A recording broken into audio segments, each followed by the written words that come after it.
Now we present Herbert Marshall as The Man Called X, the Saturday night feature on NBC's five-show festival of comedy, music, mystery, and drama. Brought to you by your local Ford dealer, who is now displaying the new 1951 Ford, the car that's built for the years ahead.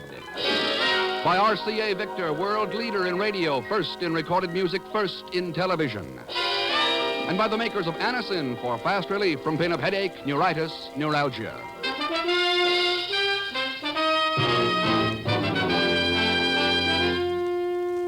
Herbert Marshall as The Man Called X. Wherever there is mystery, intrigue, romance, in all the strange and dangerous places of the world, there you will find The Man Called X.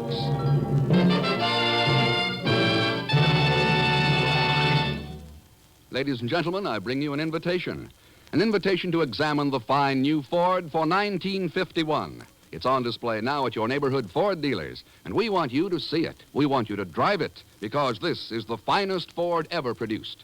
It's a quality car, a car that's designed and built to give you lasting satisfaction in the years ahead. When you inspect the 1951 Ford, you'll find that it offers 43 look-ahead features, features that will keep it young in performance, young in style for years to come. Among them, you'll find the new automatic ride control for an easy ride, a level ride, the automatic mileage maker for real fuel economy, and new luxury lounge interiors with rich, color-harmonized Ford Craft fabrics. We invite you to see all 43 look-ahead features of this great new Ford for 1951 at your Ford dealers tomorrow. Under the frowning volcanoes of Guatemala lie the ruins of a once proud city, Santiago de los Caballeros La Neifa. The walls of her more than 100 churches and convents crushed by an earthquake in 1773. Now even her name is almost forgotten. The tourists who pass through call it only Antigua, the old, the ancient. And a thin, half-hidden road that forks off the highway from Guatemala City leads not to the past, but to the present, perhaps even the future. A small blue roadster hesitates and then turns up this crude trail.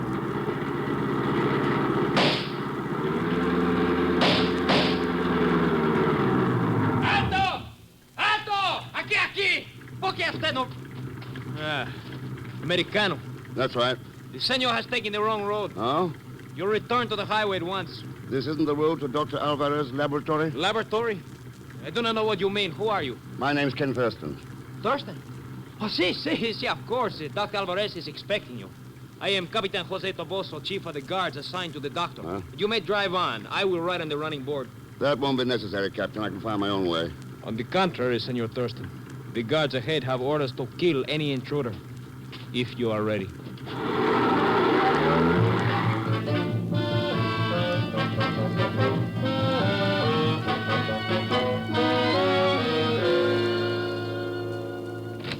Ken! How good it is to see you. Hello, Dr. Álvarez. Dr. Álvarez.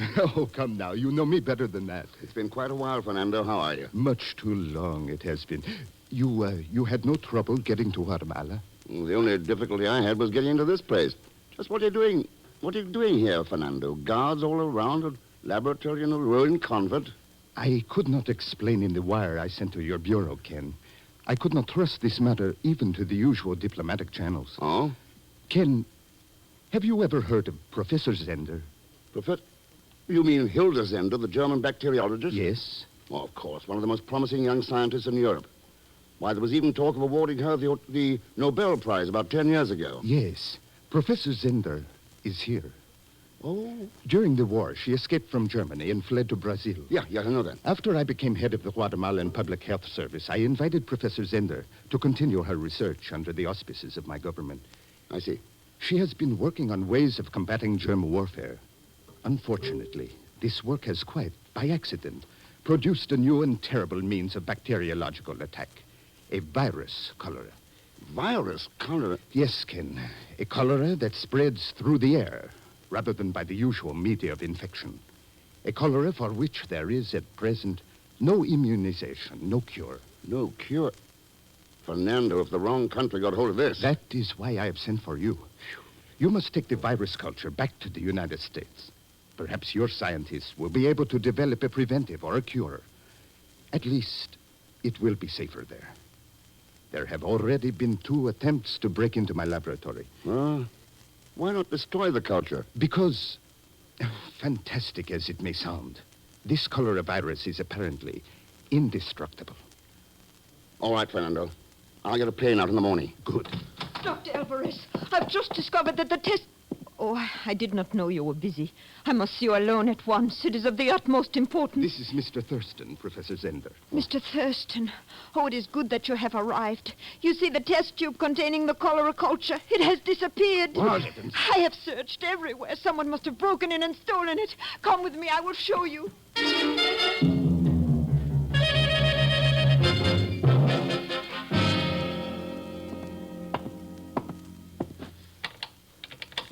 Look here, Fernando. This window latch has been forced. See, yes. Wonder how whoever did it managed to sneak past your guards. Professor Zender, where was the test tube of cholera virus kept? In this rack at the end. Uh-huh. Anything else missing? No, I do not think so. I have not had time to check thoroughly. I thought it more important to notify you and Dr. Álvarez at once. Yes, of course. The test tube is sealed. Certainly, Mr. Thurston. Labeled? Oh, yes, in my handwriting, like all the others in the racks. In German. Who else knew about this cholera discovery? No one, only the doctor and I. Pedro? Why, yes, I had forgotten him. Pedro? My secretary, Ken, Pedro Martinez. But no, he knows nothing about science, which is why I employed him. I even have to spell out the scientific terms for him. Is he around? He has been away all week on a vacation at Lake Atitlan. Could be a very convenient vacation, couldn't it? Mr. Thurston, this is such a serious matter that I must be completely frank. Roger Sibley was here with me last night. Sibley? He is my fiancé. He drove me out here from my home in Guatemala City so that I could check on an experiment. Could he have seen the tube of virus cholera? Yes, he did see it. I had to warn him against picking it up. I am acquainted with Mr. Sibley, Ken. He is a young Englishman and a very fine person. There would be no reason to suspect him. Obviously, then, Mr. Thurston, it must have been someone we do not know, someone from the outside. If whoever has this test tube does not realize exactly what it is, does not understand. Yes. There could be a cholera plague down here inside of 3 days. I'll check with you later at your office in Guatemala City. So long, Fernando. Professor Zender.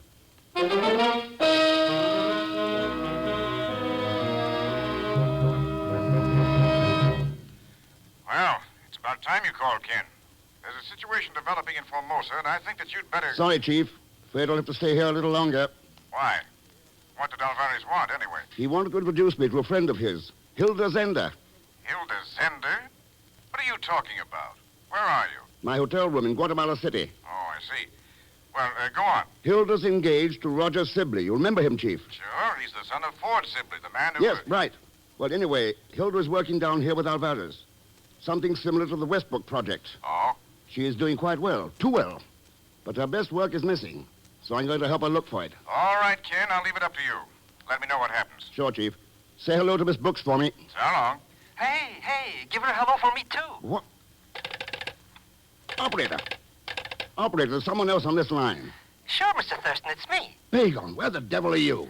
At the hotel switchboard, making some good connections. Of course, it's not exactly the work I was cut up for, but my cousin Angela isn't feeling so hot, so I'm taking over in her place. I'm being what you might call a big operator. Eh, Mr. Rex?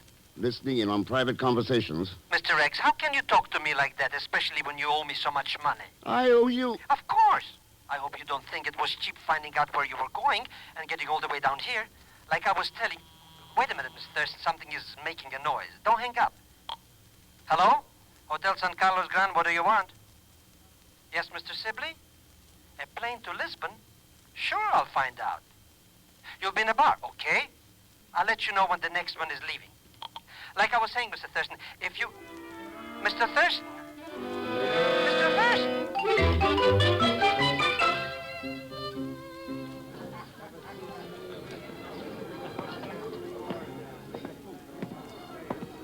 You'll pardon my saying so. When a man drinks this early in the afternoon, it's usually because of a woman. Eh? Afraid I wouldn't know. Sorry, my name's Thurston. How'd you do? You are, Sibley, Roger Sibley now, if you'll please excuse Roger me. Sibley. Oh, then I was wrong about a woman driving you to drink. What do you mean by that? I was fortunate enough to meet your fiancée this morning. She's very charming. You met Hilda? Yes, through Dr. Álvarez. You're a very lucky man. You didn't know her before. No, should I? I just wondered. Understand you're planning to get married soon. No. No, I don't think so. Engagement's off. I'm leaving Guatemala as soon as I can get out of here. Oh, isn't this a little sudden? Roger, darling, I've been looking all over for you. Hello, Hilda. And Mr. Thurston, you've met each other. How nice. Come along, Hilda. I want to talk to you. But of course, dear. And I want to talk to you. After all, I haven't seen you since last night, and you promised to call me early this morning. Did you forget? Come along, Hilda. All right, darling. Don't be so impatient. Goodbye, Mr. Thurston. We will see you again. Sure, sure. You'll see me.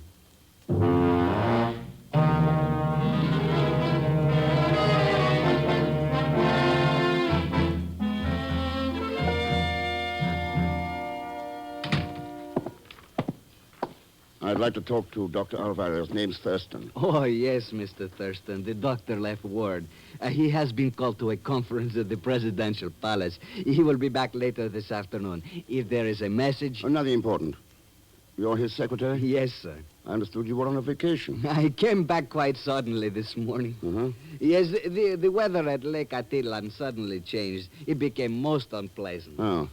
You are enjoying your stay in Guatemala, Mr. Thurston? Afraid I haven't been here long enough yet to draw any conclusions. If I may give a word of advice, Why not? the weather here may change quite suddenly, too, and become most unhealthy. If I were you, I would leave before that happens, Mr. Thurston.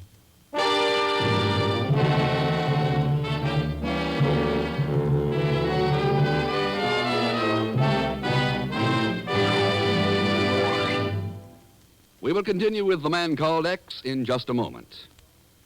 Here's a word from RCA Victor. If you've ever built a house, you know it costs far less to include all the rooms you'll ever want at the start than to add them on separately later. Well, the same thing's true about buying home entertainment equipment today. You save tremendously in the end by shooting the works in the beginning, by buying a complete combination set, including console radio by RCA Victor, world leader in radio, console phonograph by RCA Victor, first in recorded music, and of course, console television by RCA Victor, first in television. You get 3 worlds of entertainment in one beautiful, beautiful cabinet for one beautiful, beautiful price. Visit your RCA Victor dealer soon and experience for yourself the matchless glories of sight and sound pouring from the 16 and 19-inch screens and the golden throat tone systems of RCA Victor's magnificent console combinations, each built with RCA Victor's most powerful television chassis. Its famous RCA Victor million-proof television, proven in well over 1 million homes. Now, Act 2 of The Man Called X, starring Herbert Marshall with Leanne Belasco as Pagan Zellschmidt.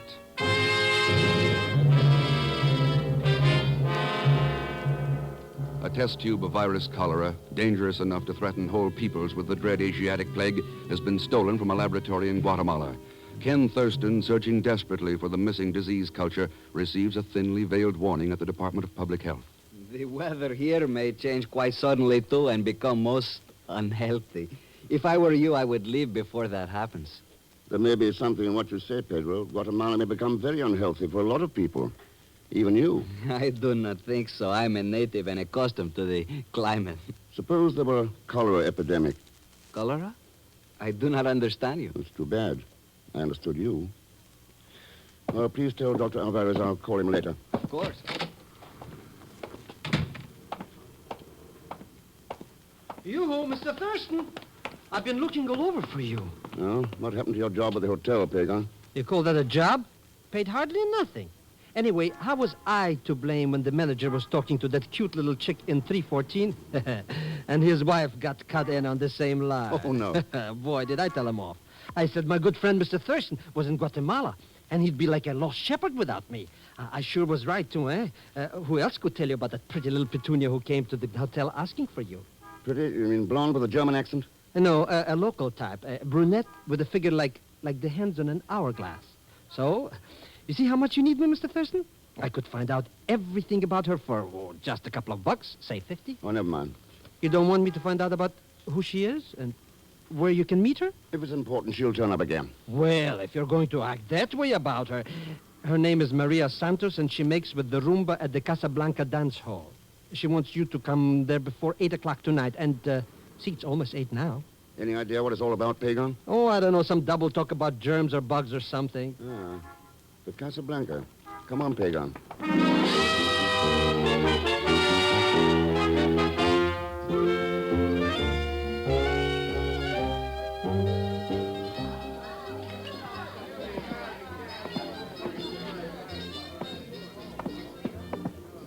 There she is, Mr. X. That fancy little flower sitting at the table in the corner. Wait here, Pagan. Good evening. Do I know you, senor? Do you? There's so many men who come to the Casablanca, it's hard to remember them all. But I don't think I would have forgotten you. Thanks. May I? Oh, sit down.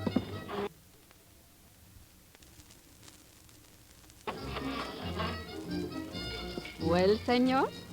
I thought perhaps you do the talking, Maria. Who are you, senor? My name is Thurston. Why did you not say so before?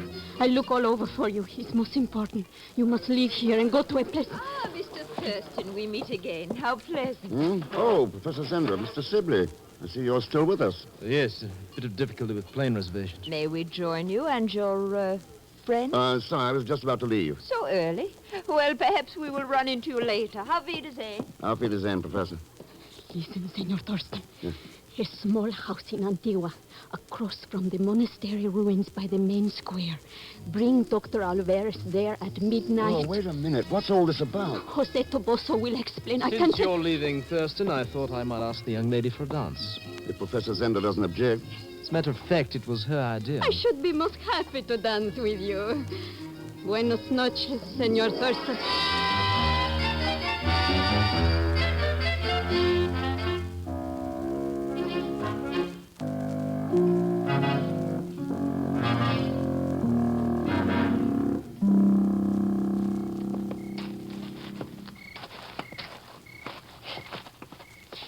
This must be the house that girl described to you, Ken. It is the only habitable building near the main square. Nobody around. Let's get out of here, Mr. Thurston. All these ruins around here, it gives me the creeps. Try the door, Pagan. Why bother? It's sure to be locked. Nobody goes off and leaves. How do you like that? Looks like I'll need this flashlight. Why would anybody want to live way out here? Nothing but a bunch of ghosts for company.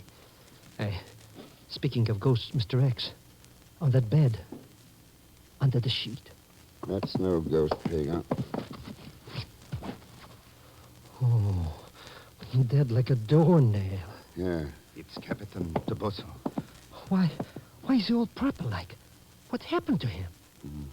Cholera, isn't it, Fernando? Yes, Ken. Cholera.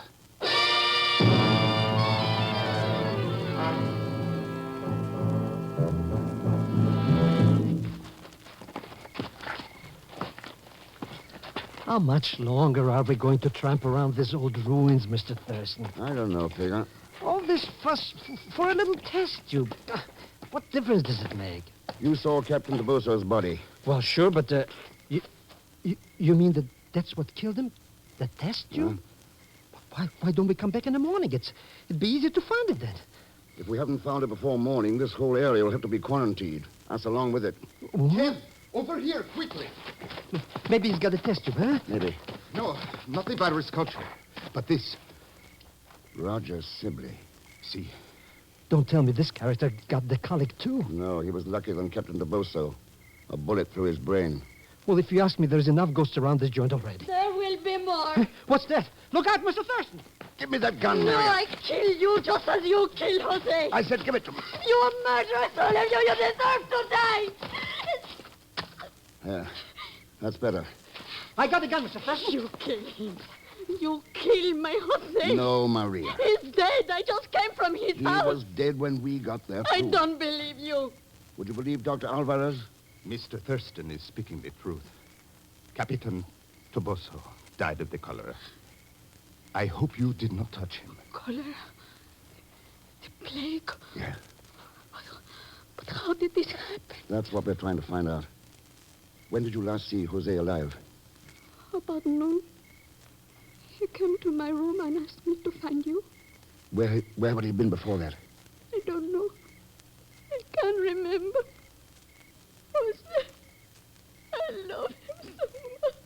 understand. You don't understand. I was his wife. I would not let him tell anyone. An army officer married to a girl from the Casablanca. He would have been laughed at.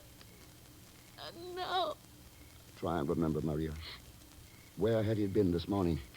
I'm not sure. He says something about Pedro Martinez. Pedro. What does it matter now? It won't bring him back to me. Where does Pedro live, Fernando? Guatemala City, 13 Avenida Norte. Come on, Pagon.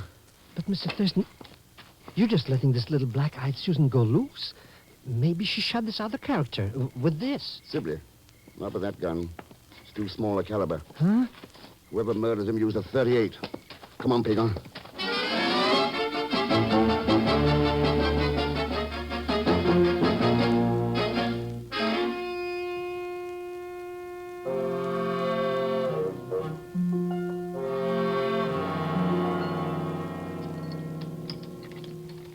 Yeah, that does it. What's going on in here anyway?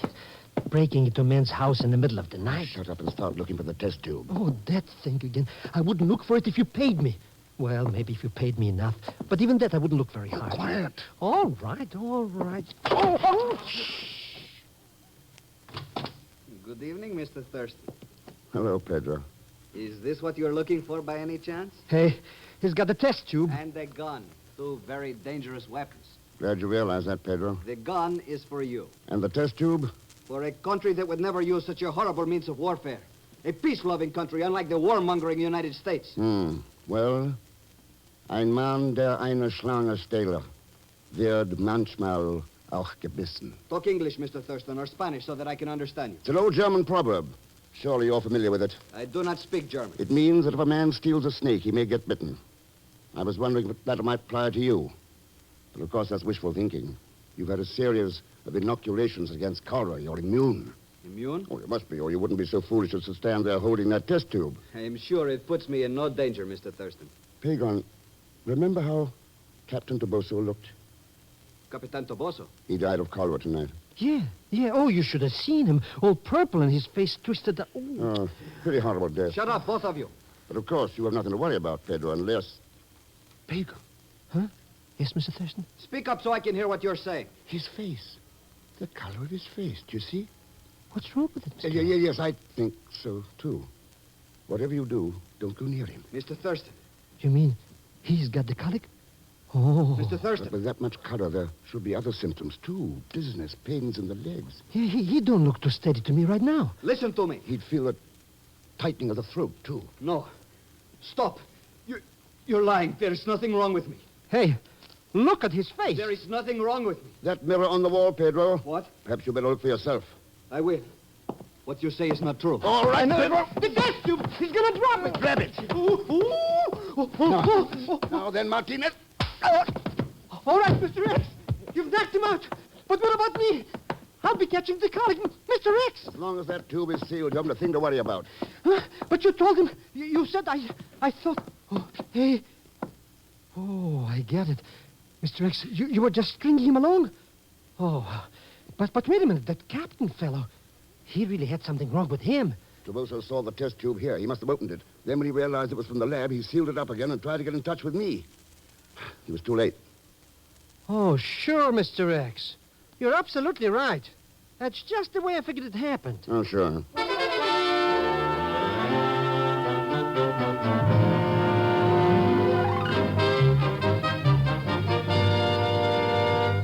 You don't know how relieved I am. This whole thing, I have felt responsible. Yeah? Ken, I think Roger may have told you. We aren't engaged any longer. A few days ago, I would have felt so alone without him, but now, since I've met you... Roger is dead, Hilda. What? That shouldn't be such a surprise, since you killed him. You are not serious. It's Pedro. That gun we took from Pedro hasn't been fired for at least 24 hours. Oh, this is too ridiculous. I do not even have a gun. Why'd you do it, Hilda? I cannot lie to you, Ken. I did kill Roger. I was sure that Pedro had stolen the test tube, and when I found out that Roger was planning to take it to Europe, I had to stop him. Roger Sibley. I worked with his father in England, Hilda. And I know all about the fine job Roger was doing for his government. Ken! Ken, Roger found out what you were doing. That's why he tried to get away from Guatemala. That's why you had to kill him. No, Roger was working with Pedro. He ordered him to steal the test tube from the rack in the laboratory. A rack of tubes all marked in German, a language Pedro didn't understand a word of. No, Hilda. He wouldn't have known which tube to steal. He was just a messenger for the cholera culture you stole and passed on to him. And if I did, you will do nothing to me. I am the only person in the world who understands how that culture was developed. You will need me to develop more. I am a scientist, the most valuable scientist in the world. No, Hilda. You're a murderer.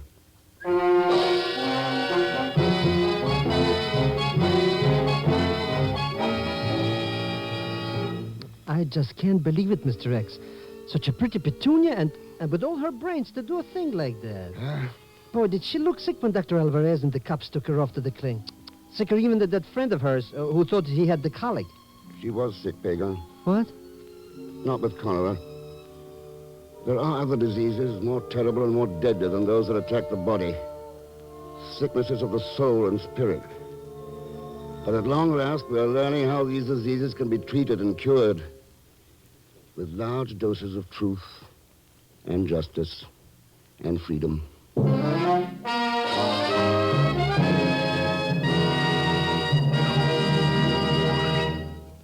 Our star, Mr. Herbert Marshall, will return in just a moment to tell you about next week's story. No matter what you now take for headache relief, we urge you to try Anacin for the incredibly fast relief these tablets bring the next time you're suffering from a headache. Now, the reason Anacin is so wonderfully fast-acting and effective is this. Anacin is like a doctor's prescription. That is, Anacin contains not just one, but a combination of medically proven active ingredients in easy-to-take tablet form. Thousands of people have received envelopes containing Anacin tablets from their own dentist or physician, and in this way discovered the incredibly fast relief Anacin brings from pains of headache, neuritis, or neuralgia. So the next time a headache strikes, take Anacin for this wonderfully fast relief. Anacin, A-N-A-C-I-N. Anacin at any drug counter in handy boxes of 12 and 30. Economical family-size bottles of 50 and 100.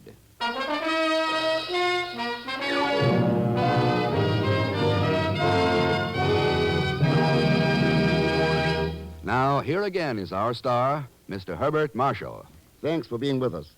Next week, Mr. X goes to Syria, where he learns that every inch of the new international oil pipeline holds danger, not only for him, but for the peace of the entire world. And there's no help from Leon Belasco as Pagon Zellschmidt. So join us, won't you, when next I return as the man called X. It's a Saturday night feature on NBC's 5-show festival of comedy, music, mystery, and drama, brought to you by our local Ford dealer, who is now displaying the new 1951 Ford, the car that's built for years ahead. And by RCA Victor, world leader in radio, first in recorded music, first in television, and by Whitehall Pharmacal Company, makers of Anacin, Colinos, Bisodol, and other fine drug products. Good night.